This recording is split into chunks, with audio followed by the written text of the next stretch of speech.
Hello, ako nga pala si Jonathan D. Guzman. Ito po ang aking vlog na may pagtalakay patungkol sa audio mixing. Paano mag-fit ang recorded vocal sa beat o instrumental? Para sa may mga katanungan na bakit kahit na equal amount na ng volume ng vocal at beat ay parang hindi pa rin sila fit sa isa't isa. Panoorin mo hanggang sa dulo, ito ay para sa'yo.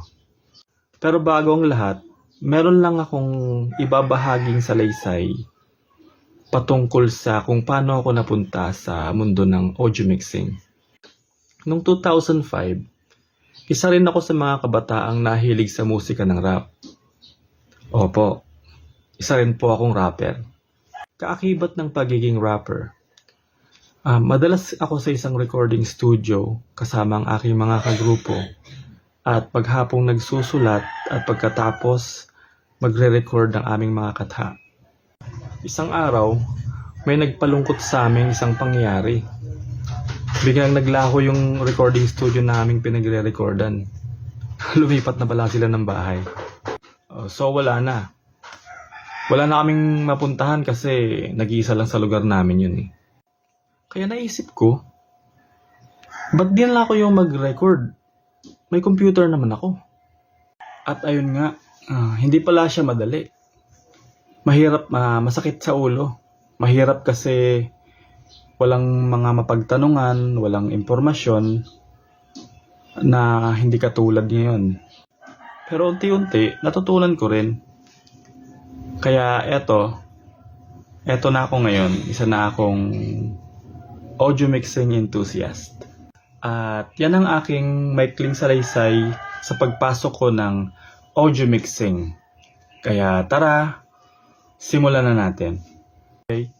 Tapos na yung process ng vocal pero hindi pa rin mag-fit sa instrumental kaya gagamit tayo ng equalizer na ilo-load natin sa instrumental. Then magsiset tayo ng 3 bands. 100 Hz sa low frequency, 1000 sa middle, 10,000 kHz sa high frequency. Tapos, magsisimula tayong mag-boost sa 100 Hz sa low frequency. Mag-boost tayo ng 3 decibels. Tapos, sa middle frequency naman, iiwanan lang natin siyang flat kasi diyan sa area na yan nananahan yung vocal. And then set natin yung high frequency which is 10 kHz. I-boost natin siya ng 3 decibels.